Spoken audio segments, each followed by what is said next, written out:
Ladies and gentlemen, good morning. Welcome back to another episode of The Apex, where we talk everything motorsports. Guys, you're not dreaming. You're not having triple vision. The man, the myth, the legend, the guy with the beautiful mustache is back. He's back. He is back. Hello. He is back. Josh, how you doing? Doing all right. Yeah, I'm glad to be back. I feel like I picked the right time, right? We got all sorts of stuff to talk about. I hate to admit it, but we definitely missed you. Oh, wow, thank you.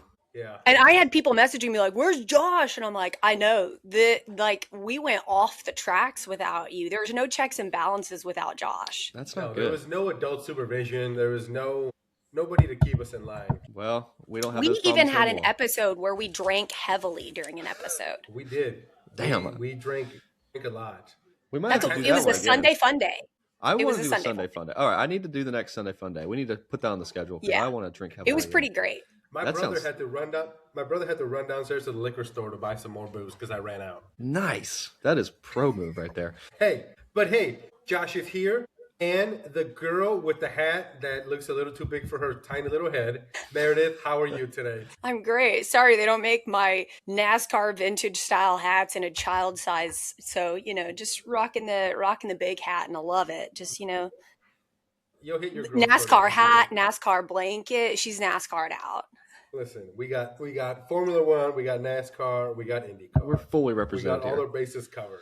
We are representing our motorsports bases for the day. Absolutely. But guys, you are here. We are here to talk motorsports. Let's get into it. What do you guys want to start? I feel like we should catch Josh up on the point standings. Yes. Because I feel like it's important to update him since he's been gone so long and he's returning home. I feel like he needs to return home to good news. And Josh, good news, huh? Right here. All right, nice. So I like where this is going. This is horse shit. I hope you know this. You have missed a couple of fucking episodes. Mm-hmm. You have had to give us your predictions over text message. Via proxy. And somehow, on God's beautiful green earth, I don't understand how you do this. You are beating us. I hate it. Smoking us. And Meredith and I created a deal that me and her are going to team up to beat you because this is horseshit. Hey, just because I'm not here doesn't mean I'm not paying attention. All right, so no, you are. And, but granted, you had other priorities to take care of and other family matters to deal with. So your brain wasn't at 100% with motorsports. I don't need 100% of my brain. I can use 50% and still handle this. Still smoke us. Apparently, Miami destroyed us. So. Here's a little recap. Josh is at 6. Meredith and I are at 1. I would like to remind you that I at least have one race that I just straight up did not put any predictions in on. Yeah, that's like salt in the wound. Coming into Miami, we were actually pretty okay. You were still ahead. You were ahead 4 with Paul and I both having 2. And then Miami, you did great on your predictions and picked up 2 points in Miami. Paul and I really struggled and we got some deductions. And so, that just dropped us back down. So we've got to level it up. Before Canada, Paul and I are going to just really get together and have a strategy session, and we're coming for you. There's going to be some collusion. We're going to collusion. All right. Well, that's fine. I'm going to just make sure my research is sound. Collusion. All right. Yeah, because we can't have you win. This is embarrassing. Not possible. I don't know what to tell you. I know. Maybe not being on for a couple of episodes broke the chains of just the pressure, and he was just dialed in. Maybe I need to just skip a few weeks and get locked back in. I mean, I can't recommend that strat. You did skip a week, but we just had a bunch of canceled races that you didn't get to capitalize on. Exactly. So that's what it really is, Josh. Had those races not been canceled, we'd be right in the mix with you. You could be. I'll choose to believe that for you. Thank you. I need some positive energy. Hey, it's a positive Tuesday. That's what we're going to call it today. So, Josh, you've missed, is it 2 episodes or 3? I believe 3. Okay, fair enough. What are your thoughts so far on the season? Fill us in on what's going on in that big, beautiful brain of yours. What are your thinks about the rules? How things are going? What are your thoughts? Take it away. So, I think the last episode that I was on, I was able to kind of share my thoughts on the regulations prior to the adjustments that were made over the last 2 races. So I'm not going to go too deep into my thoughts from the beginning of the season. Brief recap, I enjoyed the racing. It's better wheel to wheel. The cars are able to follow each other. Seems like the drivers are a little happier in some regards, but like the yo-yoing was frustrating and the super clipping dangerous. We kind of covered all that after Japan. So the now last race you were on, were you on with the last race when Ali did the whole crash with Franco? Yes. Okay. So that was kind of the last time we had really discussed this like in this way. So now, having seen these tweaks, first of all, I'm glad that the FIA has stepped up and made the adjustments to try to make the racing better and a little bit safer. So, always applaud that. It does seem like the racing is better. You don't have as much yo-yoing. It seems like the pack's a little closer. It's nuts, absolutely crazy to see, 4, maybe 5 manufacturers all completely in contention. That is such a great place for the sport to be, regardless of the regulation set. It's a fun place for the sport to have that much competition right now. So not going to discount that at all. Qualifying looked a little more fun. Looked like the cars were able to at least do an entire lap without losing all their battery. So that's always good. I will say now that obviously with the news of 2030, well, the 2027 changes and the 2030 rumors. So the changes being that they're no longer chasing that 50-50 on the combustion energy. So it looks to me like at least not from the outside looking in, that the regulation set has given more problems than expected. And they're looking for something to change to save the sport, as everybody keeps saying. So we'll see how much it changes. But I think for the rest of the season, I'm still very hopeful that these regulations can be tweaked and still lend us some good racing. And obviously, we're still going to have the Cold War of who can bring the best upgrades at the right times, right? Like we saw last week with McLaren, obviously is much stronger than where they were at the beginning of the year. And I fully intend to see that there's several other teams that are bringing some upgrades to Canada, and then, so on and so forth through the rest of the year with different packages. Be cool to see who can do what and where. Obviously the Mercedes power unit teams are doing a little bit better than everybody else, but I think we all kind of expected that coming into this year. But it seems like the drivers are still enjoying it. I saw the rumor yesterday that they're talking about Lewis wanting to retire at Silverstone this year. I don't believe that personally, but I saw yesterday that that's not happening. The amount of rumors that are swirling right now about like Max potentially looking to leave, and if so, Oscar potentially to Red Bull, and then Carlos, which then domino effects that Carlos Sainz could potentially go back to McLaren. There's just so much in the F1 rumor mill right now. And I still feel like it is just way too early in the season for us to be going all in on those rumors. I'm not saying we can't listen to them and have our interest piqued, but I just feel like we're still only a few races into the season, and there's a lot of landscape ahead of us. A lot of, we just saw the first tweak of the regulations. Who's to say there couldn't be more throughout the season? So I don't know. I mean, I refuse to believe that this is how Lewis Hamilton would go out when he finally gets a car and a regulation change that suits his driving style more. And he is delivering far more this year. Yeah, and I saw the comment made that, he's so many points behind Charles, but that seems to be less that Lewis's driving style is not suitable or whatever. It seems to just been circumstantial. He's picked up damage through several races early and just hasn't had the car through the entirety of the race to make these big points positions, but his qualifying pace is there. He seems to be just fine wheel to wheel. So I have no doubt that, he can avoid Franco Colapinto for 5 minutes and actually make it through the first lap. He'd probably be okay. What are your thoughts? I had a discussion with Meredith. I don't know if it was last episode or the episode before that we recorded.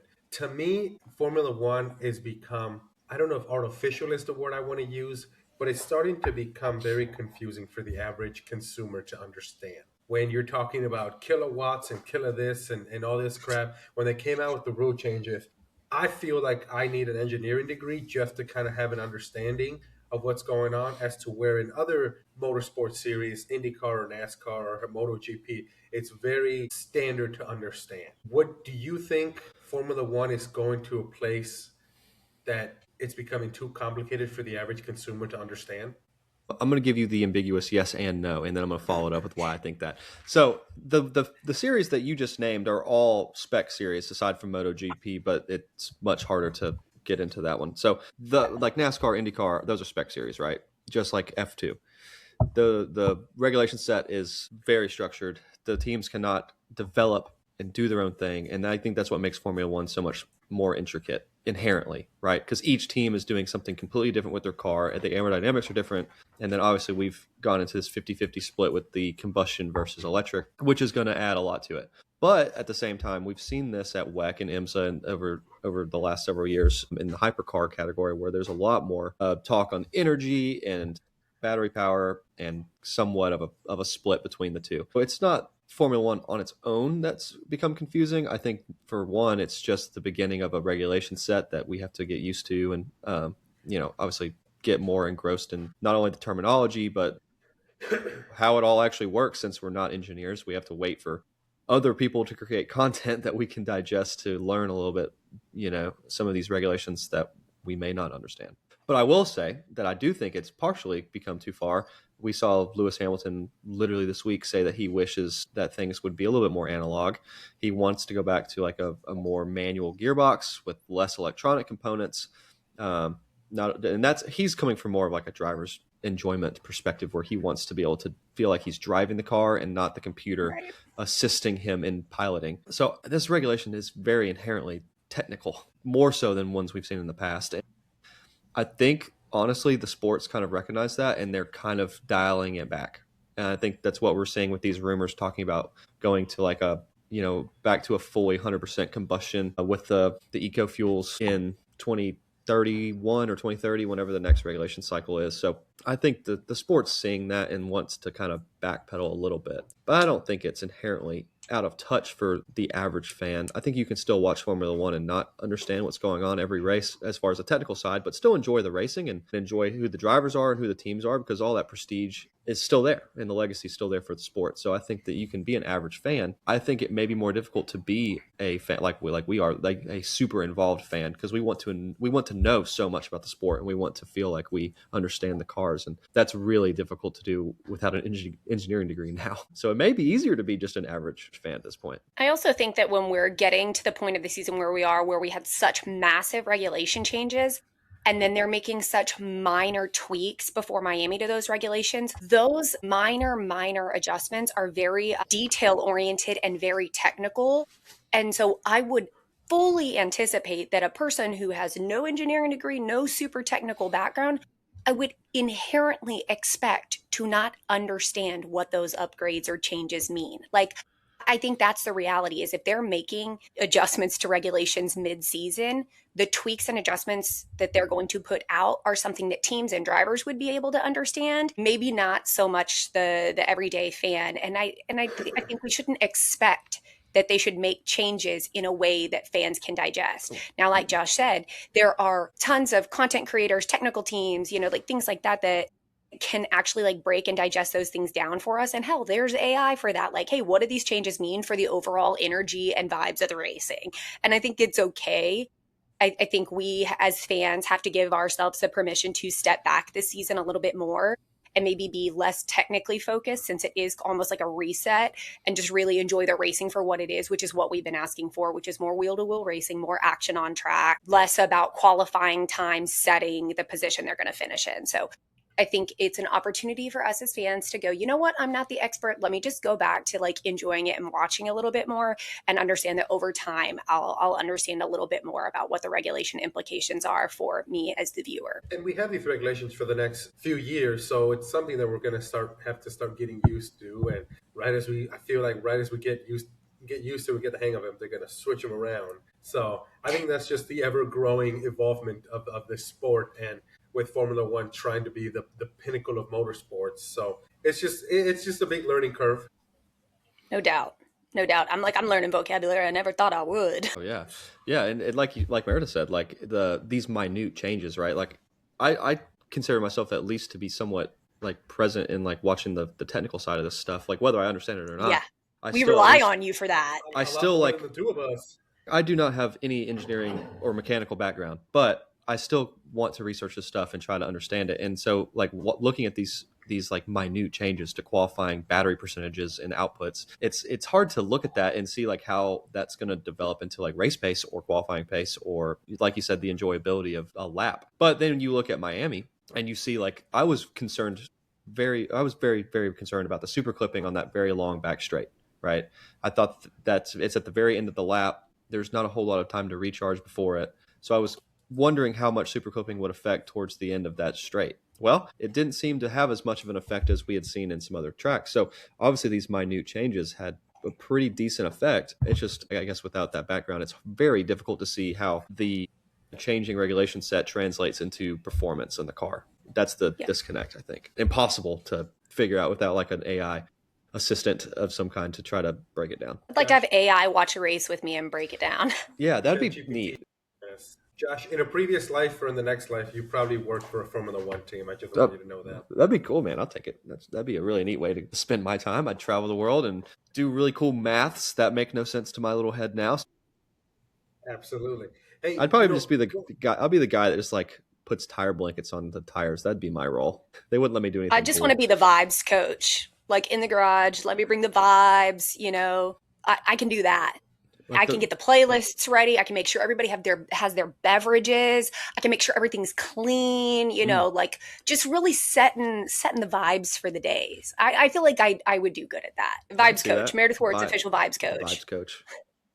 Yeah, I think I would be the guy to take the tire off. If in the pit crew for F1, I don't want to be the one to put the tire on. I want to be the one to take the tire off because I feel like you get the less blame out of all of that. Imagine being the guy that has to do the car jack. Hell no. Hard no. One would be tough. I think the front one would be easier because the car is driving into you. All you got to go is. Granted, you have to absorb the full energy of a car as it comes in, perfectly execute in timing, and I'm out on. I'm gonna be the guy that just holds the car so it doesn't move and then let go, like on the side. You know what? I actually think I'd be really good at holding the umbrella over the drivers while they're on the starting grid. That actually feels like a great job for me too. Meredith is the umbrella girl. Getting back to a previous point we talked about, I don't think it's ever too early to have silly season talk because I don't know, Josh, if you know this, but a good majority of the drivers do not have a contract after 2026. Mm-hmm. So you know that these rumors are going to start, and they've already started. So I don't think it's too early for us to be exploring some of these rumors. It's going to be an interesting off season, and the rumor mill starts early. Yeah, I mean, I agree with you. It's not too early to talk about rumors. I will say it's too early to decide who goes where and why, because the whole point of these contracts being structured the way they were was both for the team and the driver to determine if they were compatible with their cars and with these regulations, and they could make adjustments after the first year. Because the drivers, of course, want to be at whoever's on top, and nobody knows who's going to be on top, so why commit? And the teams want to find somebody that can drive their damn car. And if you can't, well, bye. So I think it's impossible to tell at this point, unless maybe you are Mercedes, and even to that point, maybe not. Listen, I think because like Alpine, like you're wearing an Alpine shirt. Alpine may turn up tomorrow and be number 1 and 2. You could have Pierre Gasly go on a ridiculous run of form with a good upgrade package and start contesting for podiums. No one's going to have signed a long-term Alpine contract before that. So it could completely change with one upgrade package. Listen, here's what I think is going to happen. Lewis retires and Ali Behrman becomes an ex-Ferrari driver. I think that's going to happen eventually. I don't think it's happening in silly season. I don't think it's happening this season. I could see maybe like 2028. I could see Lewis going, you know what?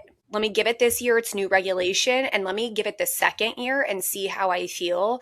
And if it's still not my vibe, I'm good. You know, but I definitely don't see it happening this season, and especially during silly season. Josh, you brought up Alpine. So far, it's only been a handful of races, so we got to, temper expectations. Is there a midfield team that has you surprised thus far into the year? Because I think we always knew that Red Bull, Ferrari, Mercedes, and McLaren were going to be the top ones. Mm-hmm. But, and I talked about it last time. I made a point on my TikTok that I really wanted to focus the Miami race on those midfield teams. And Miami being the one race early on in the year where the big upgrade package has come to show up. Sorry, having a brain fart there. So is there a midfield team that has you excited right now? Oh, Alpine by far is my dark horse right here for this year. It's impressive to see. I don't think anybody saw that one happening. No, of course not. As poor as in form as they were last year, you were wondering how they were ever going to be able to field a car in this new regulation cycle that was competitive. Now we'd kind of discussed it that we had hope for them going to more of a customer role with a Mercedes power unit. We knew that they were shutting down their power unit production for future. So that wasn't surprising as far as them being able to be competitive that way. But what I am surprised by is it looks like not only that, they took that in stride and were able to devote a lot of time and energy into their aero package. Their electronics look really strong. They haven't had any reliability issues. They've just looked really solid. And that's the turnaround for them is just absolutely. They're in fifth, just behind Red Bull by a handful of points. Third, the difference is what, 7 points, 30 to Yeah. 23. Yeah, 30 to 20. That's what I was pulling up. Alpine by far has a chance, I think, to be contending for the top four here. There's no reason that they can't. And Franco looks a little bit more comfortable than he did last year for sure. I mean, think about even just with Miami alone. Pierre Gasly had not gotten destroyed by Torpedo Man. We could have easily seen that points difference been cut Oh, no doubt. to maybe nothing. So it could have been a flip right there. Like I'm you could have sorry, seen can we Red go Bull. back to Torpedo Man? He's the new I Torpedo. don't think it was. They're coming out and saying it wasn't necessarily his fault. I know that, but it's always Liam. It's like, It's just it's I'm just sorry, him. but when there's a common denominator, there is some onus you have to put on the driver. Like, yes, there are technical things that happen. We know, like, and it seemed like based on Pierre's interview after, like Paul and I talked about this last week, Pierre's interview after he knew it wasn't intentional. This wasn't Dennis the Menace situation, but it's still, there is a common denominator, even with Franco, like Franco clipping Lewis and like Franco's having contact in multiple races. Like those are just more of like the rookie mistakes that I think he's learning and overcoming. And I just don't know that we can give Liam the same grace because he's no longer a rookie, and Yeah. I don't know. It's just kind of one of those. It was an unfortunate situation that Liam was involved in because it's like he doesn't want that to be his reputation. Well, it And quickly also, has we become his saw- reputation. Yes. We saw, did you guys go back and see the clip between Lewis and Franco? We saw a level of Lewis Hamilton I don't think we've seen in a while. But did you see them after the race? Like they were walking together after the race, like hugging. So they're all good. Like during the race, yes, Lewis Sure, flipped the him heat the of the bird, but then moment, yeah. after the race, it's like all good, which I think is like in the true spirit of racing. They're still going to be competitive. They're still going to be like, hey, F you on track. But then off track, they're like, dude, it's all good. I get it. Like this is just racing. That's part of it. But I love it. I think that shows you right there that Franco was fully committed to that position, right? He was defending with everything he had, and he wouldn't have done that had he thought that he wasn't going to be able to hold that car off. Because a lot of times you'll hear this on team radio. They'll say, hey, let him overtake you. That's not our race. Just go ahead and let him by.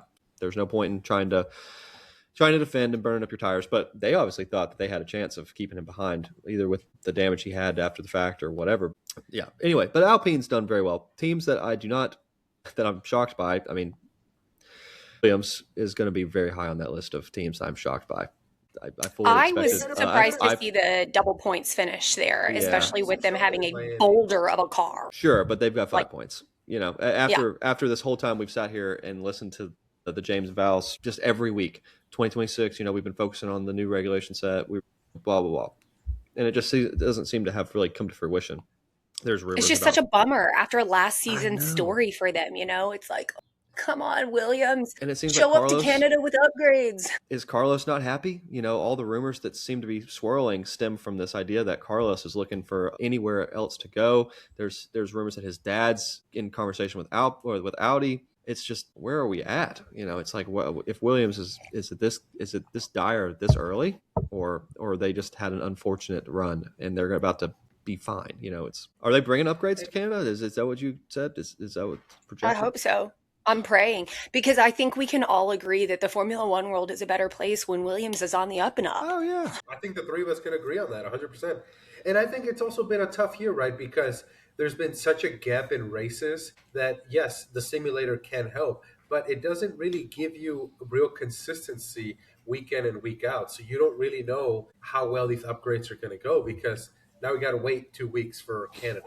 And we just have to wait 30-some days for Miami. So it's tough all around. Did y'all see what Lewis said about how he's not going to spend time on the sim? He was like, I'm not spending time on the sim between the break because the last race that I went to, I didn't spend time on the sim before that one. And I placed better and drove better than I have in the car with Ferrari at all.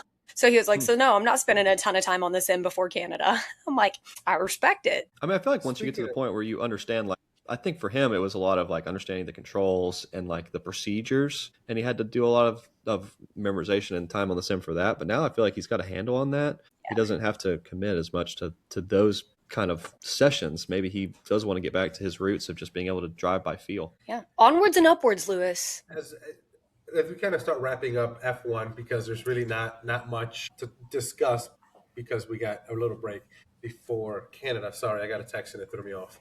Did you guys see what Karen George came out and said. He says so many things. Which one are you referring So to? he just recently, I don't know if I just saw this, I don't know if it was recent or not, but he came out and said, had George made it to F1 a couple years sooner, he would have been a multi champion by now.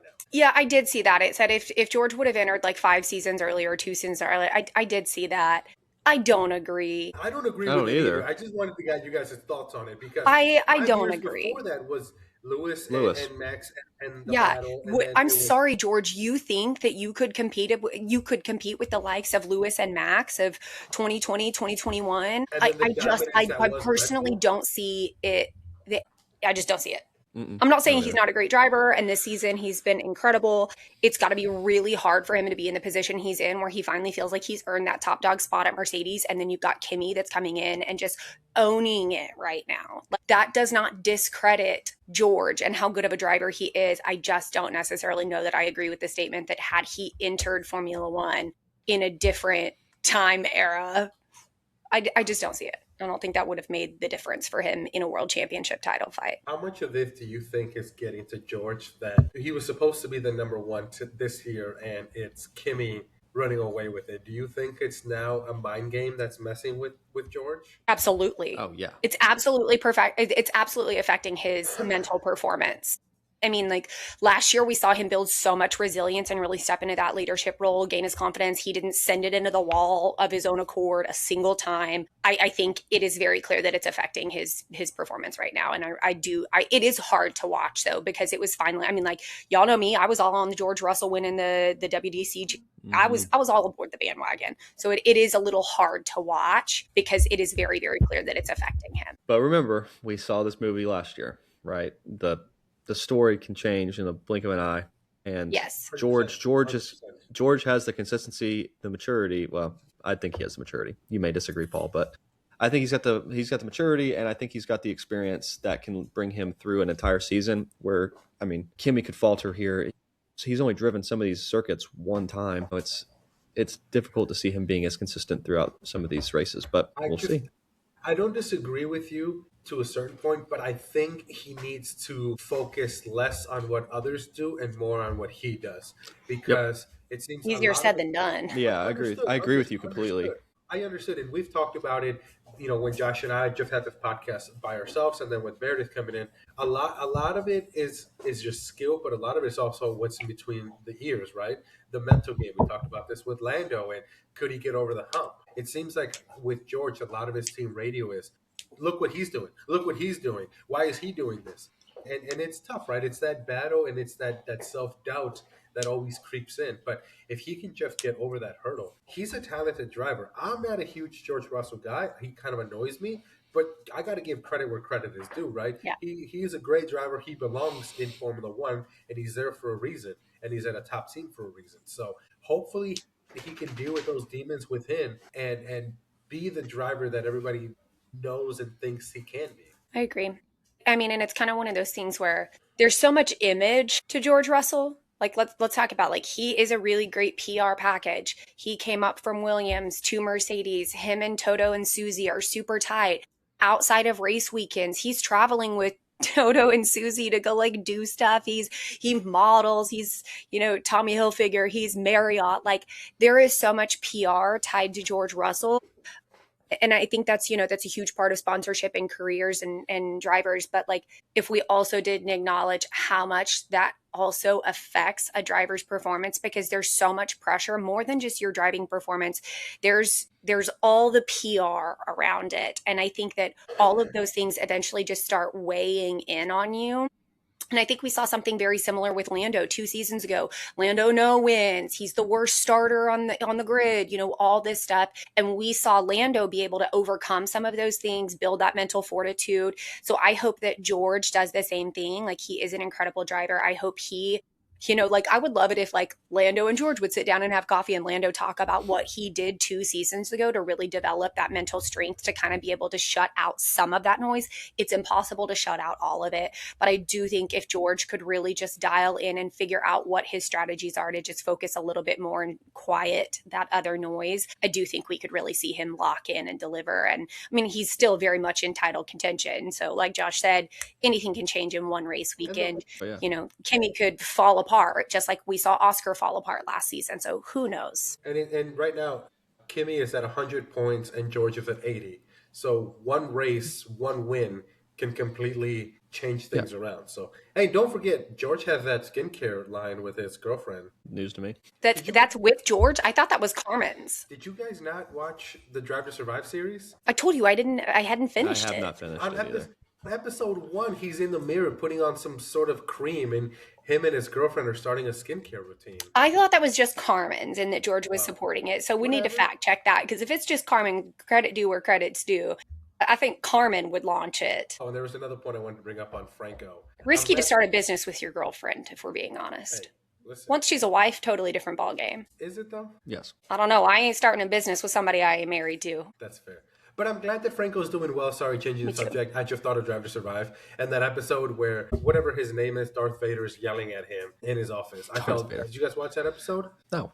But I know who Darth Vader is. I do know who Darth Vader is. Terrible Drive to Survive fans. I mean, look, there's so much happening in the world of motorsport right now. What do you guys have going on in your personal life that you cannot dedicate 8 hours of your time to a television? A hell of a lot more than you, Paul. Okay, you know what? What? You guys have lives and jobs and other more important responsibilities? Lame. I will commit to finishing it by the end of May. How's that? By the time you finish it, the new season will come out, so just wait till next season.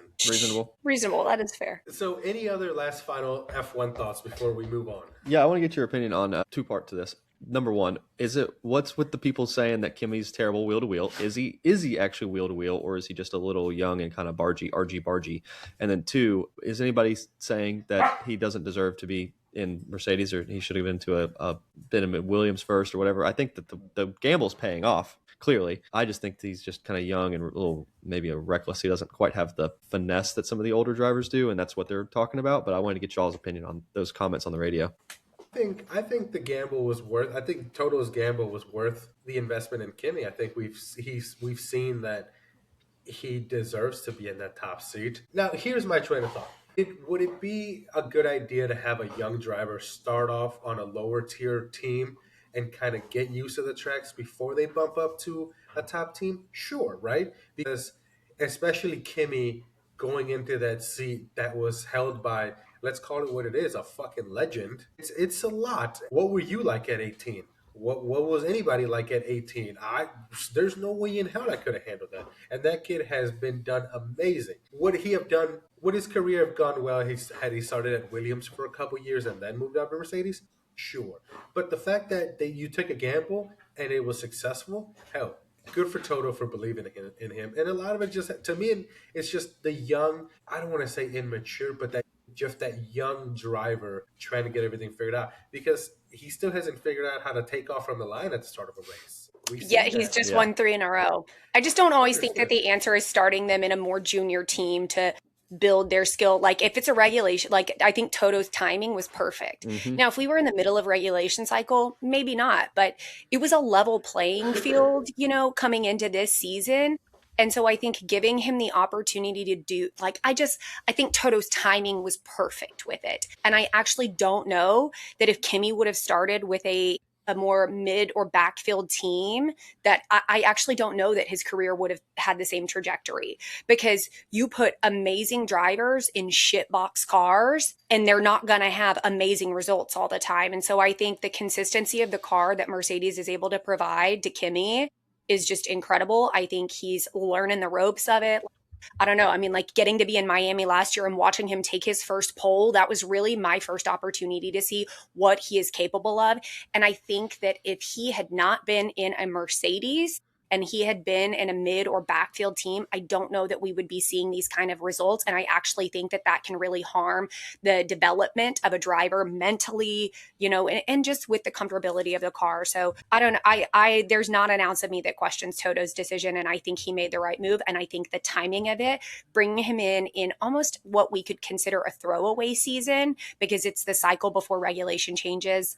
I think the timing was perfect. And I think Toto was okay with going, if Kimi doesn't do anything this year, that's okay. Cause we're just going to get him used to the pressure this year. We're going to invest in George this year. And then come next year, it's level playing field. Yeah, I agree with that. Yeah, I'd have to agree with that. The confidence, especially starting with a lower team and he does awful, it can ruin your self-esteem a little bit. Yeah, I mean, look at George's trajectory, right? Him starting with Williams and then eventually getting to move up to Mercedes. I would argue that maybe if he had been able to join at Mercedes, his career progression would have happened a lot faster. It's just, when you immediately bump up to the higher echelon of skill and talent and performance, there's a lot less hurdles to overcome to get comfortable with your performance and in that car. It's just my 2 cents. Absolutely. No, and you're not wrong. You're not wrong at all. Meredith, any last final thoughts on the world of Formula One? All right, ladies and gentlemen, let's move on to endurance racing. IMSA and WEC.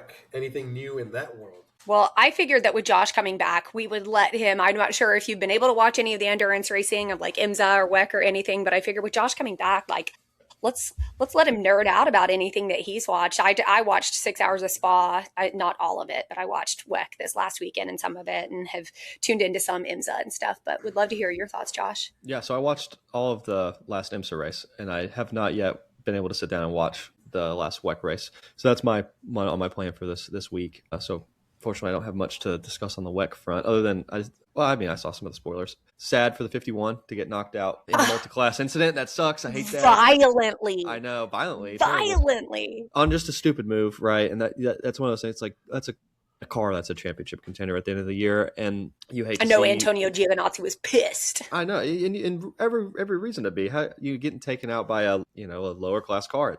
It's one of those things in multi-class racing. It's what makes multi-class racing fun, right? But we hate to see it have an impact on a championship or the long-term standings of the season.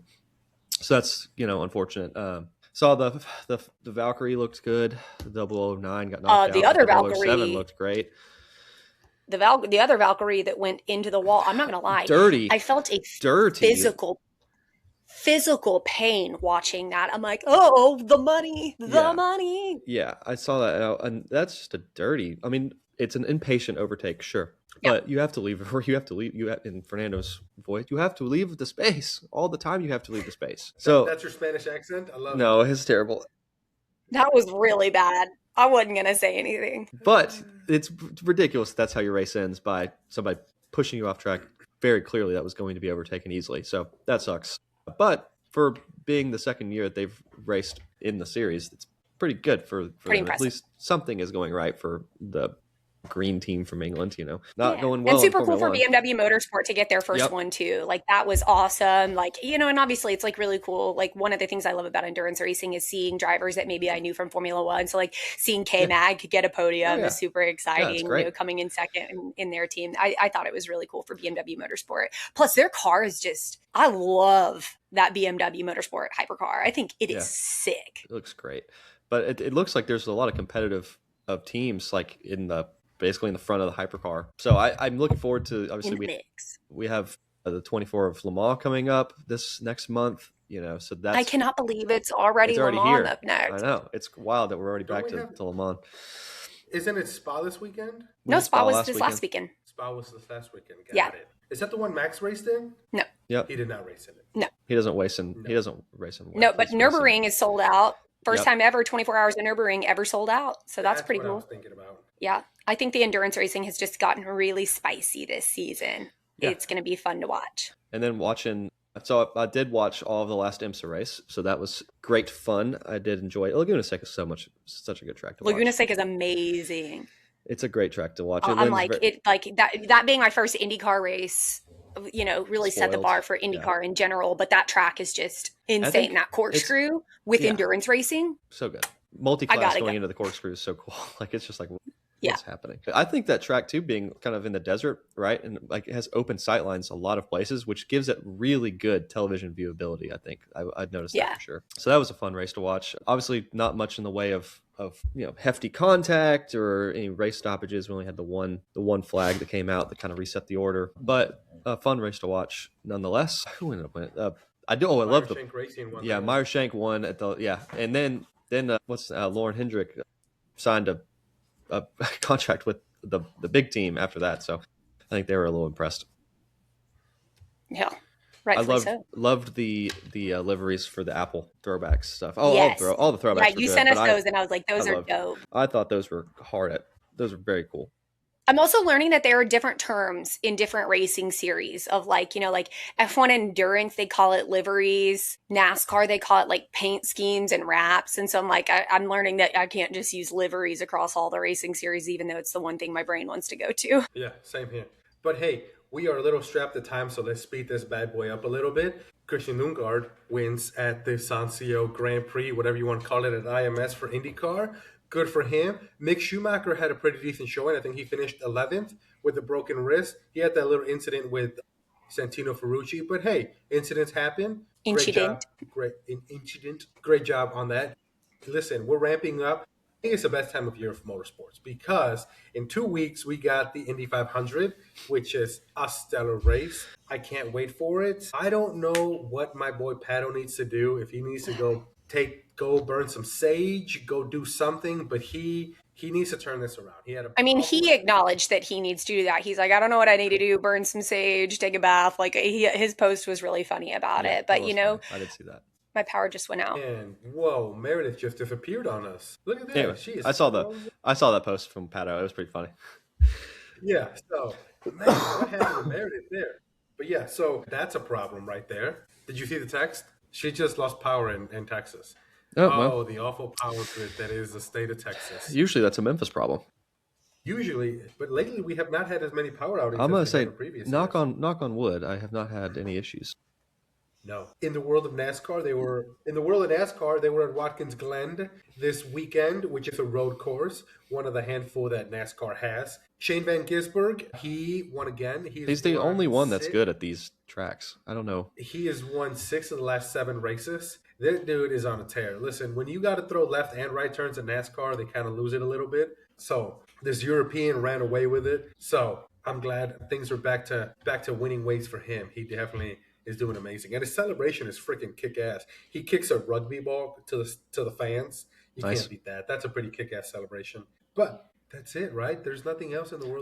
I'm gonna go back to, because obviously I'm not an IndyCar fanatic like you guys, but I'm gonna kick it back to IndyCar real quick. I saw obviously the contact and the conversation around Mick Schumacher. Is he starting to get a little bit of a reputation of being a little aggressive, or what's going on there? No, I don't think so. Because the first race of the year, there was that incident. Yeah. He didn't cause it. He was just an innocent bystander in it that caused him to have that wreck. But I don't think he's had too many issues, and I don't think this one was intentional. I think Santino Ferrucci was trying to nurse an injury on the car, so he didn't have quite the power. And I think it's just one of those things that happen. So you think it's just pure racing? It wasn't anything that he did? No, and I think both drivers came out and said it. It's just something that happens. I didn't follow up. I don't know if he got penalized for it or not. But no, I don't think there's malicious intent there. I think it's him just trying to figure it out. I think he's last in the standings, so there's not much he can do. Who's that? Mick's last in the standings? Yeah, he's 25th. Yeah. He's at the bottom. But also he's not – everybody knew this was more or less a throwaway year for him because he had to get used to a whole new set of car and how everything works. Yeah, he's 25th, and he's the last one on the board there. So, I'm happy. I'm happy Mick is doing – he's doing decent. He's not off doing a terrible job, but it's also what we expected. Yeah, because what did he finish? Yeah, they knocked him first. He must have – yeah, so they must have penalized him because I think he finished higher up, but now he's in the standings at 20th. Yeah, I think you said 11th earlier. Yeah, but they must have penalized for that incident with Santino. But listen, Indy 500's coming up. You never know who's going to win. I saw the oval race. All the qualifying times and stuff I saw got posted. So I was looking at those a little bit. Yeah. It's like a full week. It's like a full week of qualifying. Yeah. Yeah, it's a pretty fun way of qualifying. I know there was a bit of controversy with their push to pass, which Meredith and I can Yeah, get into. I saw something about that. So there was an issue at, was it Laguna? No, at the Long Beach race. I guess there's a software that controls. For those that don't know, it's a button that they have which gives them boost, which gives them like an extra 60 horsepower so they can overtake. But you only have it for a certain amount of seconds, and there's specific rules on when to push it and when not to push it. And there's a software that opens it and closes it for all the drivers, so it's an equal playing field. And at the Long Beach race, the software had an issue. So 12 drivers were able to use it when others, 12 drivers used it when they weren't supposed to. Hmm. And instead of penalizing those 12, IndyCar just said, my bad, we'll have to fix it for next time. So now there's a bit of controversy. Should they get in trouble? Should they not get in trouble? There's a little bit of back and forth between Alex Palou and Pato O'Ward. You know, Alex was saying, dude, I hit the button all the time. If it works, it works. It's not my problem. I'm not the one that controls the software. I just have a button and I'm going to push it. Pato's thing is know the rules and understand when to push it. And then Pato finishes with saying, well, this is why I'm not winning races, I guess, because Palou is always winning. So is there an advantage? I don't know. So there's that issue with, you know, is there a gray area in the rules that certain drivers are exploiting and others are not? So that's kind of where it is. I mean, I see Alex's way, right?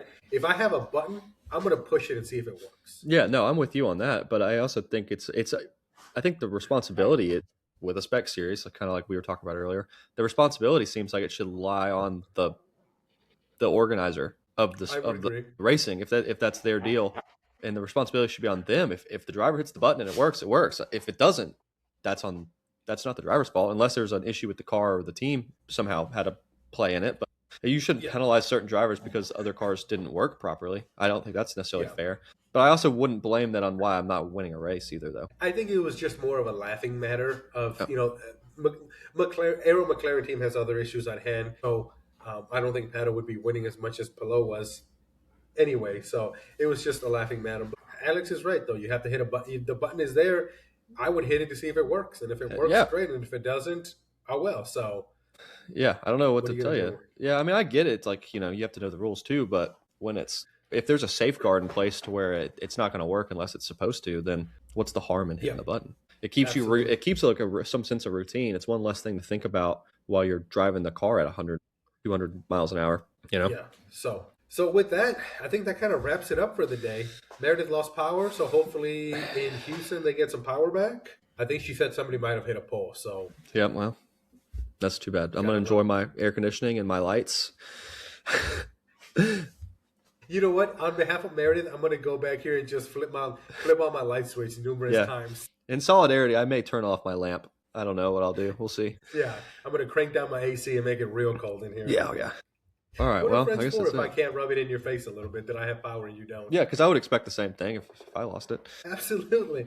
With that, guys, everybody take care. Have a good one. Follow us on our social medias, and we'll be talking to you guys real soon. Later, guys. See you guys.